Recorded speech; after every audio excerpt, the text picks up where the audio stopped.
nosotros presentamos el proyecto a la Autoridad de Antigüedades, fue un proyecto pensando en hacerlo con todos los elementos y todas las etapas, como si lo fuéramos a hacer en México. Hay varias metodologías para trabajar en arqueología. Cada país, por así decirlo, va estructurando su propia metodología, sus propios sistemas para poder hacer arqueología. La arqueología es una ciencia social que su objetivo o su objeto de estudio es el hombre, por lo tanto es una ciencia social, es una ciencia humana que busca entender el comportamiento del hombre, ya sea político, económico, comercial, religioso, a partir de los restos materiales que van quedando a través del tiempo. La arqueología o el arqueólogo trabaja con basura, literalmente trabajamos con basura de años atrás, cientos, miles de años atrás, dependiendo del periodo que cada uno esté trabajando. El proyecto que yo estructuré junto con la doctora Manzanilla, junto con el doctor Luis Barba del Instituto de Investigaciones Antropológicas de la UNAM en México, fue un proyecto que se basó en 3 etapas. Primero, una etapa de prospección geofísica. Quiere decir que lo primero que hicimos en julio del 2010 fue todo este terreno que ustedes están viendo ahorita estaba a nivel de superficie, que es justo la parte que tenemos aquí debajo, donde se ven esos pequeños matorrales, es la parte de superficie. Y entonces lo que se hizo fue pasar una serie de aparatos, la resistividad eléctrica y el magnetómetro, que son 2 técnicas que ayudan a poder hacer una radiografía literal, como si hiciéramos un escáner a la Tierra. Es un poco como el trabajo de un cirujano. Cuando uno va al doctor, lo primero que hacen es que le hacen una serie de estudios, una serie de radiografías para ver qué es lo que uno tiene dentro, y después el doctor pues ya valora y si es necesario pues realiza una cirugía. Hagan de cuenta que eso es lo que hicimos. Primero hicimos un escaneo a todo este terreno que tenemos aquí para poder saber qué anomalías nos daba el terreno. Anomalías quiere decir acumulaciones de piedras o lugares en donde no hubiera ninguna piedra, ninguna roca, para poder con esos mapas entenderlos en la computadora, poderlos analizar y finalmente generar una serie de mapas que nos ayudan a entender qué es lo que tenemos todavía debajo de la Tierra. Si ustedes se fijan, estamos viendo nivel de superficie y estamos viendo ya algunas áreas que han sido excavadas y que han llegado, algunas son desde la superficie hasta la parte más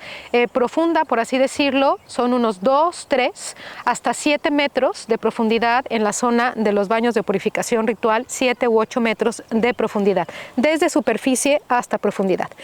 Entonces, estos mapas que nos dio la prospección geofísica nos ayudaron a entender que teníamos o que tenemos en donde hay alineaciones que pueden ser muros, espacios abiertos en donde la señal no chocó, no rebotó con nada y entonces se fue directo y entonces son espacios abiertos. La señal que dan la resistividad eléctrica y el magnetómetro son señales que si se topan con una piedra o se topan con una plancha de cemento, que no la veamos pero que esté enterrada, esas señales rebotan y entonces impiden que pase la señal. Y entonces eso lo que nos ayuda es a entender qué irregularidades o qué anomalías, como nosotros le llamamos, encontramos. De esas anomalías se generan unos mapas que te dan una aproximación a cómo pudo haber sido el asentamiento de Magdala. Y entonces hoy día nosotros ya sabemos por esos mapas que aquí abajo, de donde estamos ahorita nosotros, tenemos la continuidad de esta unidad habitacional. Tenemos calles, tenemos cuartos, tenemos muros, tenemos espacios abiertos y esos mapas nos ayudaron y nos seguirán ayudando a poder definir por dónde queremos seguir después de estos 10 años de estar excavando, hacia dónde queremos conducir o dirigir las excavaciones y con qué objetivos. Después de la prospección, lo que se hace es la cirugía, haciendo de nuevo la analogía con el médico, se hace la cirugía y entonces viene el proceso de excavación. Y el proceso de excavación es, tomando la metodología mexicana de la doctora Linda Manzanilla, es una excavación extensiva. Quiere decir que nosotros no hacemos pozos de sondeo, lo que nosotros no hacemos es salvamento arqueológico, eso queda para las instancias gubernamentales que se encargan de salvaguardar el patrimonio cultural, tanto en México como en Israel, en cualquier país de Latinoamérica y de Europa y demás. Nosotros hacemos arqueología de investigación, arqueología académica, arqueología científica, interdisciplinar e interinstitucional. Y entonces la excavación extensiva es elegir un determinado sector, determinados metros cuadrados, que se reticulan, se hace una retícula de 2 por 2, 2 metros cuadrados por 2 metros cuadrados, desde superficie, y entonces a cada uno de los voluntarios o de los arqueólogos que nos ayudan, que en general durante este tiempo de decir que gracias a los voluntarios que han venido desde el 2010 hasta el 2019 es que hemos logrado excavar todo lo que ustedes están viendo ahorita de fondo. Es una metodología que empieza desde superficie y vamos bajando 20 centímetros en 20 centímetros en 20 centímetros. Eso lo que hace es que te permite ir detectando cambios en la tierra, colores, estratos. Te permite ir identificando en dónde tienes concentración de materiales, qué tipo de materiales arqueológicos tienes. También te permite ir entendiendo las asociaciones de esos materiales y obviamente conforme va uno bajando de nivel, de 20 centímetros en 20 centímetros, uno va empezando a distinguir los muros. Y entonces cuando uno va encontrando los muros, va uno empezando a ver cómo los mismos materiales arqueológicos se van comportando al interior de esas estructuras o al exterior de esas estructuras. Si estamos hablando de cuartos, si estamos hablando de calles, si estamos hablando de patios. Y lo que vamos haciendo es que se registra cada uno de los materiales, cada una de las concentraciones, para que cuando llegue el momento de realizar los análisis a los materiales arqueológicos, podamos entender de qué contexto vino cada concentración de materiales o lo que nosotros llamamos áreas de actividad. Un área de actividad es la concentración mínima de materiales arqueológicos que nos ayuda a entender o que nos ayuda a poder proyectar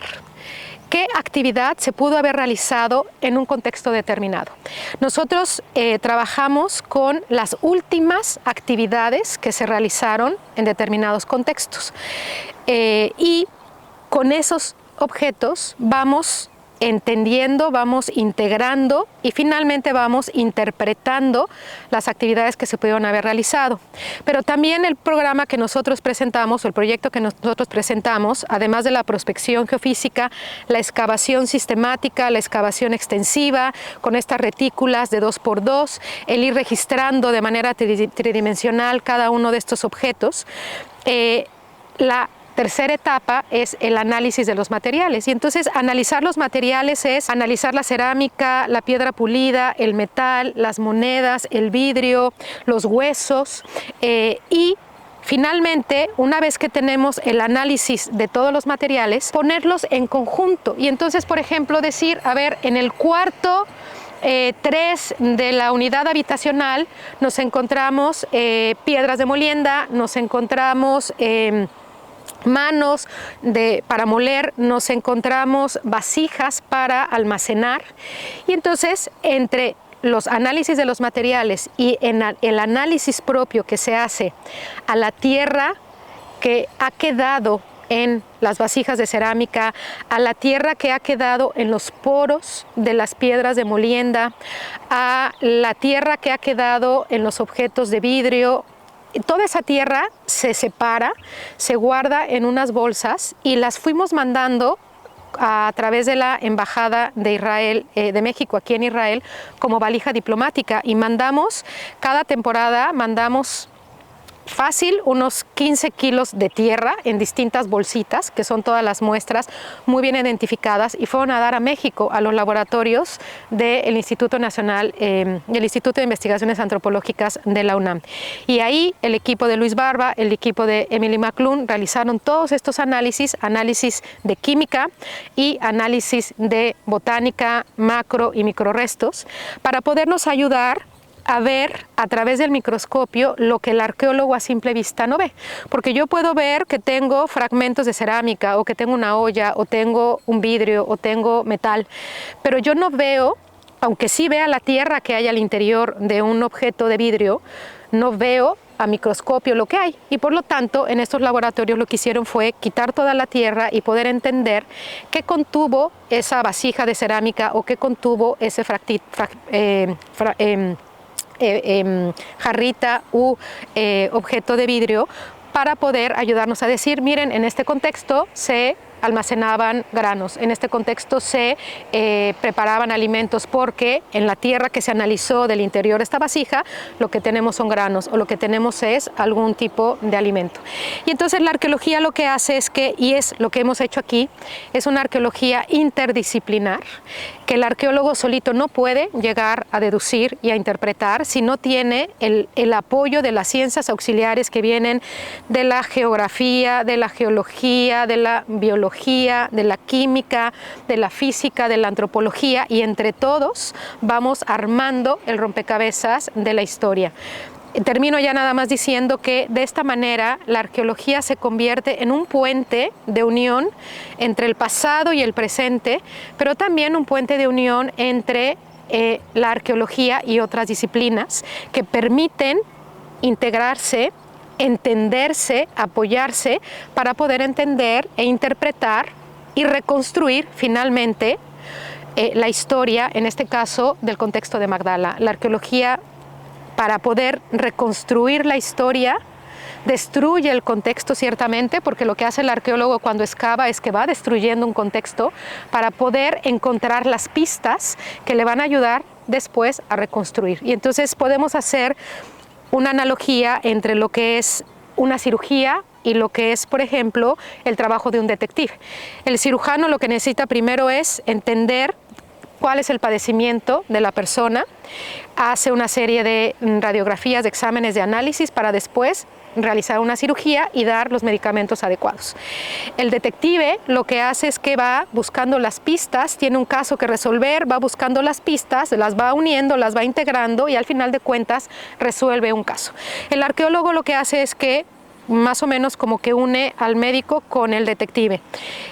Hacemos una radiografía al terreno, después hacemos una cirugía a la tierra, excavamos, vamos encontrando esas pistas que después nos van a ayudar a reconstruir. Y entonces lo más importante en la arqueología no es tanto la respuesta, sino la pregunta. El arqueólogo siempre tiene que estar preguntando el por qué está esto aquí, qué significa que yo tenga esto aquí, por qué encontré esto aquí cuando yo esperaba que en un contexto habitacional pudiera yo encontrar esto y no esto. Y entonces las preguntas son las que van ayudando al arqueólogo a ir buscando las respuestas, y las respuestas están en la integración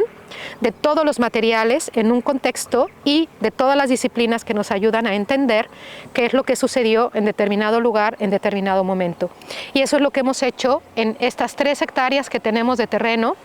de las cuales hasta ahorita solamente llevamos excavados 5,000 metros cuadrados de 3 hectáreas. Y entonces es un proyecto joven, es un proyecto que le falta, es un proyecto que, si todo va bien, en el 2023 vamos a seguir excavando en esta área para poder tener más clara esta unidad habitacional que tenemos justo detrás de nosotros, y obviamente extenderemos algunas otras áreas que nos van a ayudar a comprender mucho más la vida de Magdala en el siglo I y en el siglo II.